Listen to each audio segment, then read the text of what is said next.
its scientific name is flat-footed duck. And this scientific name was given to this creature in 1799 by a British zoologist named George Shaw. And his job was made much harder because when he was trying to identify this creature, he actually thought it was a hoax. So he'd received the skin and bits and pieces of this thing from a ship that had returned back to England from Australia. And he was so convinced it was a scam, he got a pair of scissors out and started cutting up the skin, looking for little stitches in there that some clever taxidermist had put in there to create this hoax. But when they received more of these things over the next year or two, the scientists decided that this creature did actually exist. Now they had a problem.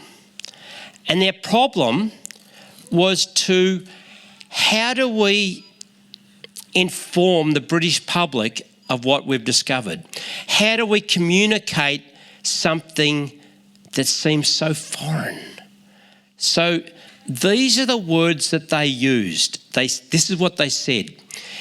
It's like, it has the waterproof fur and the feet of an otter.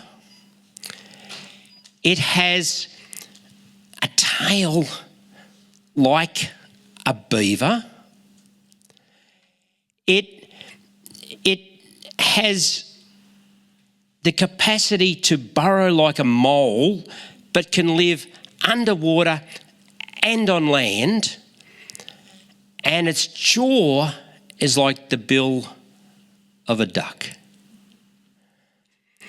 When they discovered that platypus, that's the scientific name flat-footed duck, platypus.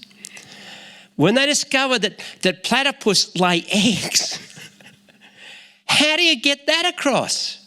I mean, trying to convince someone that cows lay eggs every now and then, right? No animal on earth had ever been known to lay an egg. And Jesus faced exactly the same problem when he was trying to communicate things that were of a reality that no one had ever experienced or known before. And they had no way to know it about except Jesus used a word that the British scientists used. I think they stole it from Jesus because he got in first. He used the word like.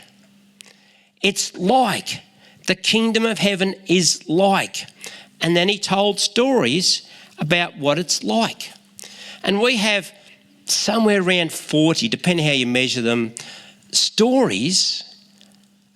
And they all start off with the kingdom and heaven is like. But a parable is probably, I'm trying to find a way to describe a parable. So I come up with this thought. A parable is like an IKEA flat pack. That's what I think a parable's like. I've got a picture right now. We're going to put it on the screen. That's our lounge room right now.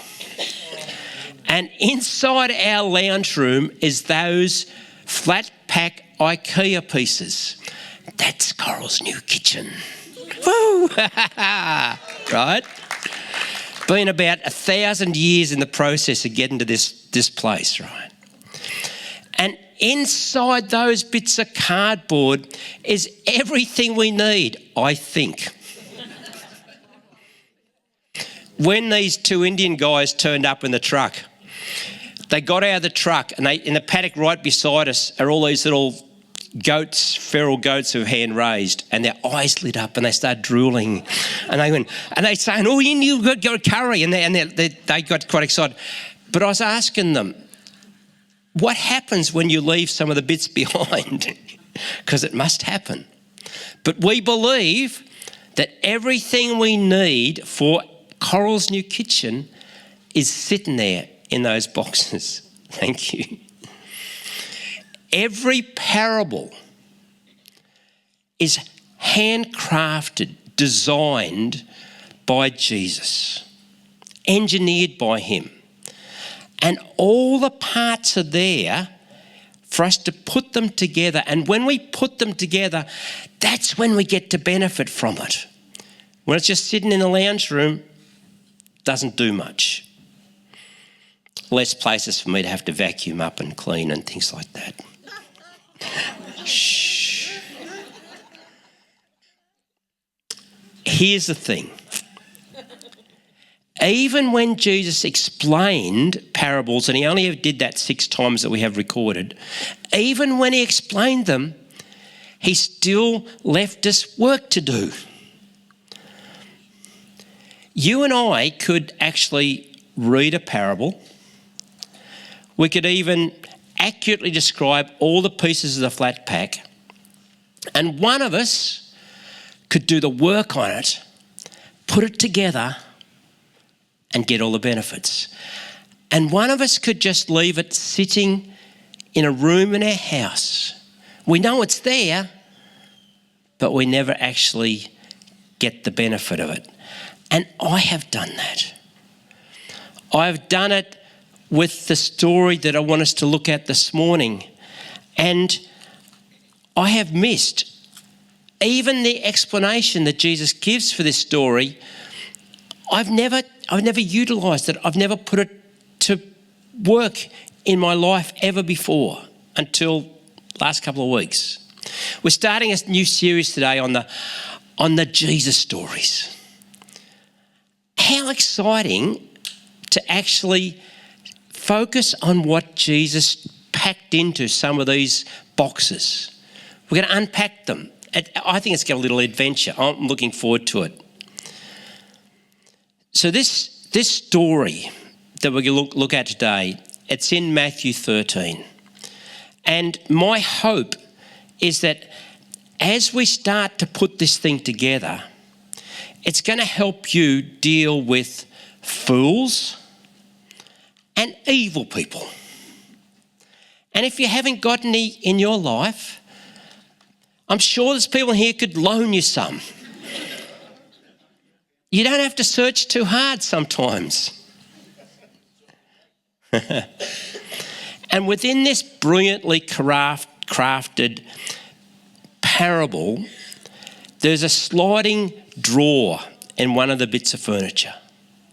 And inside that little drawer, you'll find a how-to. How to respond. For example, when you hear there's a plan to build a Muslim mosque in Bairnsdale, how do you respond to that? It's in the drawer.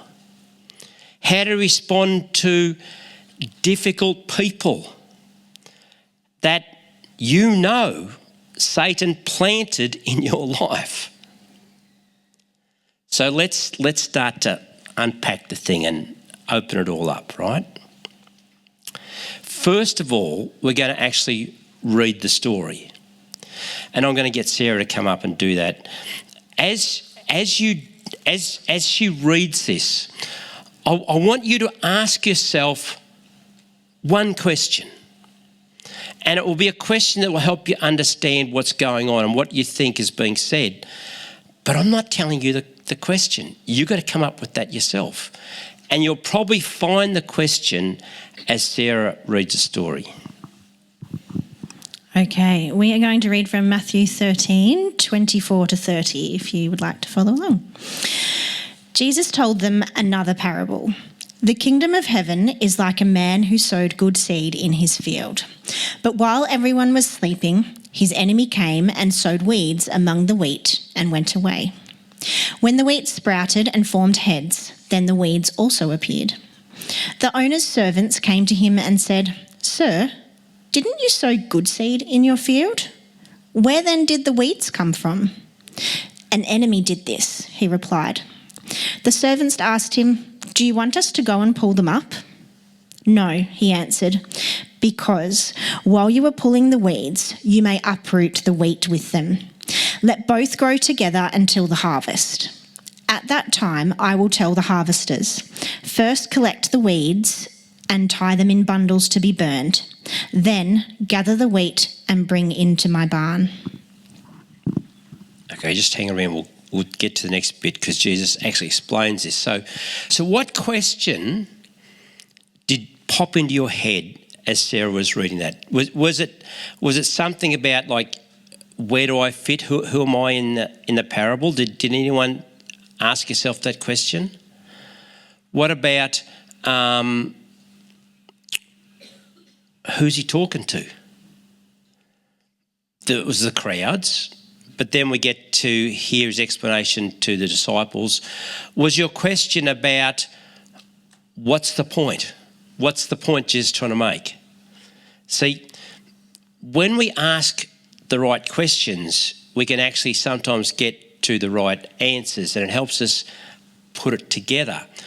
I'm not that keen to know all the questions required to put this IKEA thing together. But Jeff, everyone needs a brother that's willing and even pushes himself forward and volunteers to get involved, right? Your hero. I'm your Coral. Second hero, second in line, right? A parable comes from the Greek word that we get the word parable from, and it means to place beside. It's placing one reality against another reality. It's saying that its jaw is like the bill of a duck. Platypus aren't ducks. Just because they lay eggs and have flat feet and bills. See, words and story create like a picture in our mind. And when our imagination engages with that picture, truth becomes revelation, and then we can use it. So here's the explanation from Jesus via you. So we're going to continue in Matthew 13 from verse 37 to 43. He answered, "The one who sowed the good seed is the Son of Man. The field in the world and the good seed stands for the people of the kingdom. The weeds are the people of the evil one, and the enemy who sows them is the devil. The harvest is the end of the age, and the harvesters are angels. As the weeds are pulled up and burned in the fire, so it will be at the end of the age. The Son of Man will send out his angels, and they will weed out of his kingdom everything that causes sin and all who do evil. They will throw them into the blazing furnace, where there will be weeping and gnashing of teeth. Then the righteous will shine like the sun in the kingdom of their Father. Whoever has ears, let them hear." Thanks, well done. Engaged girl, woman, lady, person, fiance. Did that help? Not sure. Maybe. See, a big chunk of that explanation is Jesus describing what's in the packages. The field is the world. The seed, the good seed, is us. We are the wheat in the story. But we've still got work to do, because he's left us something to still discover. And the purpose of this parable is not to teach on end time events. It's simply to help us understand how the kingdom of heaven works in our life, in real time, here and now. But there's a detail in this explanation of Jesus that I think every one of you will have overlooked. I could be wrong. I certainly have overlooked it my whole life. I've never seen it before until I started actually seeing what Jesus had put in the boxes. And see, at first, when I read it, I thought Jesus was describing two groups of people. But I discovered there's actually three. There's wise people, there's foolish people, and there's evil people. He doesn't use those words in the story, but he does in all his other stories. He repeatedly divides people into those three groups. Last week we looked at the 5 foolish bridesmaids and the 5 wise ones. Jesus said the kingdom of heaven is like a wise man that builds his house and a foolish man that... They're in the story. And as Jesus explains this parable, in verse 41, he says this: "The Son of Man will send his angels to gather out of his kingdom all those who cause people to sin," that's the first group, "and all others who do evil," that's the second group. Cause people to sin are the fools. Last week when we looked at that parable of the 10 virgins, it was the 5 foolish bridesmaids that tried to convince the wise ones to share their oil. Had they said yes, they would have all missed being part of the banquet feast. There are fools that'll take you down everywhere in life.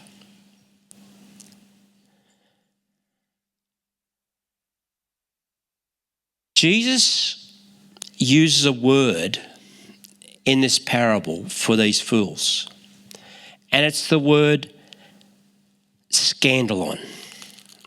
It's a strange word. It's the same word that Jesus uses to describe Peter when Peter's trying to talk him out of going to the cross. Jesus says some pretty harsh things to the boy, things that I'm not allowed to ever say to Coral, get behind me. I'm not allowed to say that stuff, right? But Jesus gets away with saying to people on his team, "Get behind me, Satan." And he explains why. He says to Peter, "Because you are a scandalon to me. You're a stumbling block." Now, I have something here. That's an old dingo trap.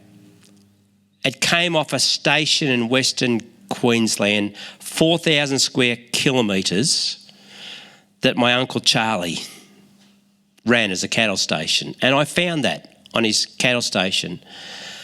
But the scandalon's missing. This can't trap anyone. The plate is not there. See, the scandalon isn't the trap. It means the trigger stick. It's what actually sets the trap off. It's sometimes translated as an offence or a stumbling block. Now, Marie, can you come here, please? You look like a great volunteer. I want you to take that. This historic rabbit trap has the scandalon intact. In fact, it's set. So all you've got to do is put the stick down into that, the pointy bit. Hang on, like that. Whoa! That's how it works. Thank you. Right. So, thank you, Marie. Yeah. That's what actually set that off is not anything other than the trigger stick. That's what it is. And that's the word Jesus is using to describe what actually catches us, what is behind us getting stumbled. And Jesus has really strong warnings for anyone that actually causes another human being to get caught like that. And you may know the words he used where he said how anyone who causes one of the little ones of mine to stumble, it's the word scandalon, same word, to be caught in an offence, in a trap. There's a modern way people actually describe that. They say, someone triggered me. That's what people say. I never heard that growing up, but it's become something that has slipped into the way we express things. Fools have a great capacity to do that. And it would be really nice if we could really blame other people for triggering us, for offending us, for making us cranky. But that's not how the kingdom of God works. Fools, if you explain to a fool, if you paint a picture of reality to a fool, they may hear it, they may hear your words, they may say all the right things, but underneath they reject it, the reality that you're mirroring back to them, and they choose to listen to their own head and they paint their own way forward. The second group of people that Jesus is talking about in this parable, some of the translations put in the words, those guilty of lawlessness, others say them that do iniquity. Most just say those that do evil. Evil people are the easiest people, most obvious people to see over time. Sometimes it takes time for you to realise that the person you're dealing with is actually evil. See, even evil people will hurt you and they don't care because they are focused on themselves. Number one, if you've ever been married in a relationship, a friendship with someone that all they could do is focus on themselves, you get hurt. That's what evil people do. And the word Jesus used in this story, it means self-appointed rulership above God. That's an evil person, self-appointed ruler. It means, this is the exact word, what it literally means. It means utter disregard for God's living law, for his ways. And out of that, people do evil things. In my mid-30s, Coral and I lost everything we ever owned, all that we'd built up, because I chose to get into a business partnership with two different people, different partnerships, and both of them were evil. But I didn't know that at the start. I know it now. One of them even said to me after we had built this partnership up, and they chose to take everything that was legally and jointly owned, he said to me, I'm doing this because I can. Because you can't stop me. Because you don't have enough financial resources to fight me in the courts. And he just took everything because he could. Wise people, they're also really easy to spot given enough time. Time will show you who is safe and who is not in your life. Wise people are the wheat, are the good seed, the sons and daughters of the King. When you reflect back to a wise person, when you mirror back reality to them, even if it's something that they don't understand and they haven't seen it before, and it might be something they even do themselves, and you mirror back to a wise person, they take it and they process it, and they'll even change their life, and they will appreciate. It may even hurt what you're saying to them, but they'll take it on board and allow it to change them. That's a wise person. Okay. I think we've unpacked all the boxes. I think we've got all the pieces ready to go. Jeff's arrived. It's all going to start to happen. The kitchen's been demolished. We are ready now to put this thing together, bring it home. In this original story, Jesus tells us that his servants, which is us, God's kids, his servants, we see a problem and we come up with an answer. It's really simple. Let's just get God to remove, or we'll help. We'll remove all the evil and the fools out of our world. It makes sense because God knows in advance who's going to reject his rulership, his living word.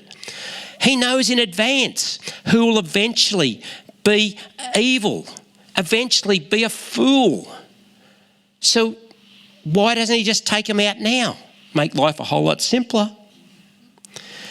And Jesus' response to this idea that we come up with to get rid of these people must have been a shock to the disciples when they heard his response, because he goes, no.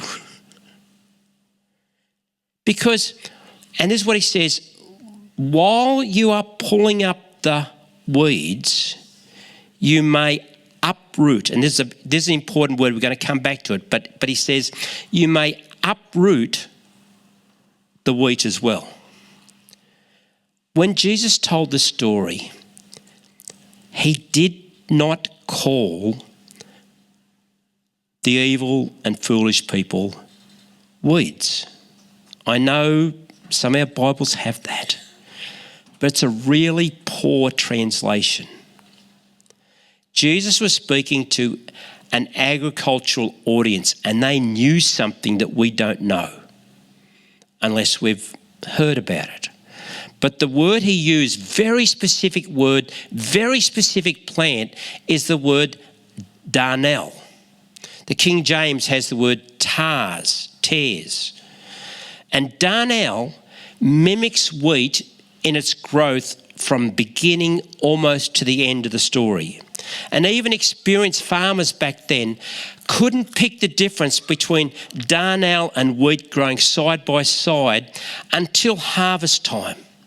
And only at harvest could you pick the difference, because that's when the seed of the darnel would grow a black fungus on it. And the fungus was toxic.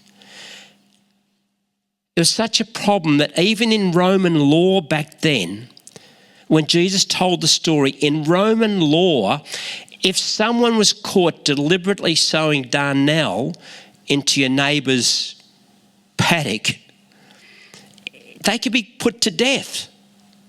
It was a big deal. And earlier in Matthew chapter 7, Jesus is talking about the same concept, and this was his solution. You may know these words. You'll know them by their fruit. That's how this works. But fruit take time to develop. And for some people, you may not know if they are wheat or darnel till the very last breath, and then even you may not know, only God does.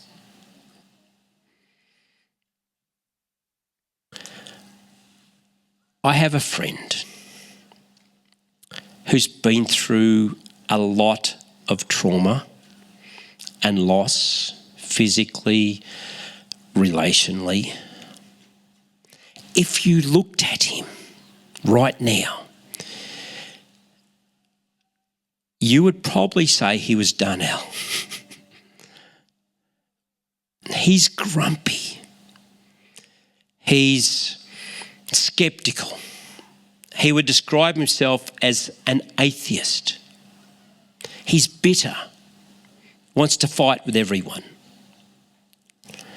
And we were talking recently, and he was saying to me that all churches are the same. And he wasn't meaning it in a nice way. And I was pushing back a little bit on what he was saying, and I said, well, if you walked into Redgum on a Sunday morning, if you didn't walk out of there feeling loved and valued, doesn't matter what else we've done, we've failed. And he went quiet. And he looked at me and said, I might come one day. After our conversation, he sent me a text message, and this is what he said. I'm thinking that I was pretty rude at times while you were here, and I respect you a lot. Apologies. That's why God doesn't trust us to pull out who's Darnell and be involved in the harvest. That's God's job. And the harvest has not yet come. And while someone still has breath, anything's possible.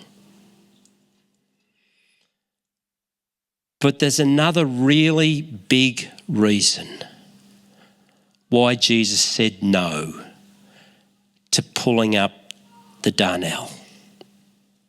It's very important. I don't want you to miss this. Here it is.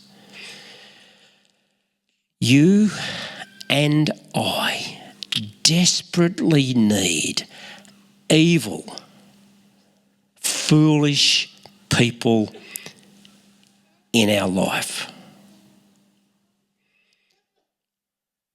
A natural pearl is formed when a foreign irritant, a parasite, I didn't know this, but even I thought it was just a bit of sand.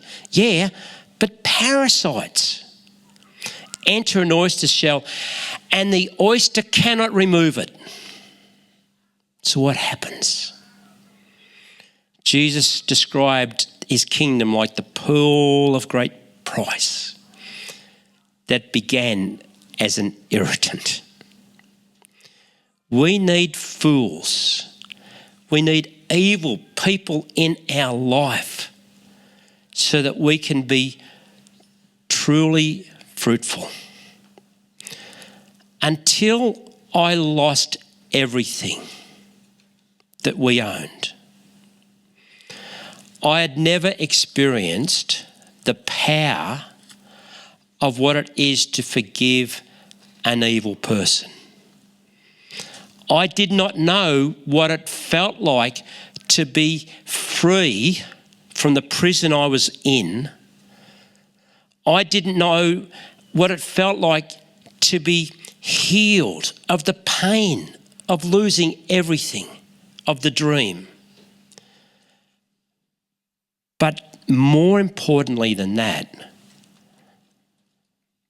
I didn't know what it was like to see others healed and made whole and free because of something that I now carried in here, a pearl of great price. And when we first lost everything, well-meaning Christians, and I've shared this story before, said to me, you need to forgive them, these evil people. And I knew that. I was sitting at a table in Jeff's house and I grabbed this ceramic mug that Jeff had made and handcrafted, and I grabbed it and I just threw it through the glass sliding door and smashed the door. And I screamed at them, but you don't understand the pain. Until someone could acknowledge my pain, my loss, I was not yet ready to move into the process of forgiveness. But they didn't know that. These Christians meant well, but they didn't know that because they hadn't lost something so huge that would require forgiveness at this level. Just because you've gone through something bad like someone else has doesn't mean you can help them. Only when we have allowed God to create a pearl of great value in us from all the stuff that's gone on, only then do we carry something that can help other people. In the story Jesus told, the foolish and evil people were not in the church. They're in the world. But then Jude messes with that. Jude, Jesus' brother, only writes one chapter in his book, but he gets his name in the Bible and his words are there for us. And Jude, half-brother of Jesus, says this. He says that in the church, he says, and he describes people who complain, who are critical, who focus on themselves, who resist authority. He describes them as, and here's the word I want to come back to, uprooted trees without fruit. And this word uprooted that Jude uses to describe people that don't produce fruit in God's house, in God's kingdom. This word uprooted is only used by Jude and by Jesus. And Jesus uses it only 3 times. And he uses it in this parable to say, I will not pull the evil people and the fools out of your world because you might get uprooted. You might, and this is what the word means, separated from a place of growth. Uprooted means to be separated from a place of growth. And Jesus saying it's not going to happen because you need these people in your life. And if the darnel gets pulled up, you'll get uprooted. Difficult people in your world are God's kingdom way of helping us grow and be fruitful. And I wish there was a different way. You too, hey? See, the measuring stick that Jesus uses for our spiritual growth is how well we love others. And it's not just the nice ones. How well we deal with them. Foolish, evil people. It's why he refuses to remove them. When Paul had what he described as a pain in the back, as a thorn in the flesh, it was people. And 3 times he wanted God to uproot them, pull them out of his life. What's the Holy Spirit say to him? My grace is sufficient. If our response to difficult people in our life is to uproot ourselves, withdraw ourselves, pull back, choose to not be where they are, to not want to work with them, to avoid them. If we do that, we uproot ourselves, we disconnect from our growth, our fruitfulness that we were designed by God to produce. It doesn't happen and we live stunted.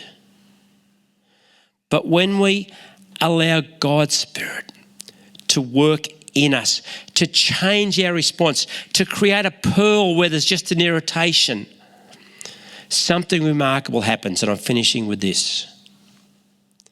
It's the last part of the story that Jesus told. He uses these words to describe you. When you're fruitful, when your life has been changed, he says this, then the righteous will shine like the sun. That's remarkable because it's a direct reference to a prophetic word of Daniel in Daniel chapter 12. This is what Daniel writes. Then the wise, remember the three groups? Then the wise will shine like the brightness of the heavens, and those who lead many to righteousness will shine like the stars forever and ever. And when Jesus chose to use that word, will shine like the sun, that word that he picked, he handcrafted it, he put it in the pack, it's there. And when you unpack it and you see it, that word is used nowhere else in the whole New Testament. It's exactly where it should be. It's there on purpose. And this single word, that then the righteous will shine like the sun, that one word is describing our mission. It enables us to give grace to fools and evil people because we have the fruit of God's Spirit in our life. And it's how we become, in Jesus' words, the light of the world. And we make him famous. Let's pray. God, I thank you that you have ways that are different to ours. And that you can take even our worst day, our worst experience, and somehow weave that into something that would benefit us, that would bring out the God flavours in our life. And that what the enemy meant for evil, you can turn around to good. That's Joseph's understanding. When Paul in Romans 8 talks about how you can take the bad and turn it to good, I thank you for that reality, for that truth. And I thank you that within this story, you show us there is a purpose beyond the irritation, the pain, the potential to snare us, to catch us, to offend us, to trigger us, that's in other people. And that if we will allow you to do your very best work in our life, you'll create something of enormous value that gets carried and can be used for the benefit. It's fruitfulness that benefits others. I thank you for that.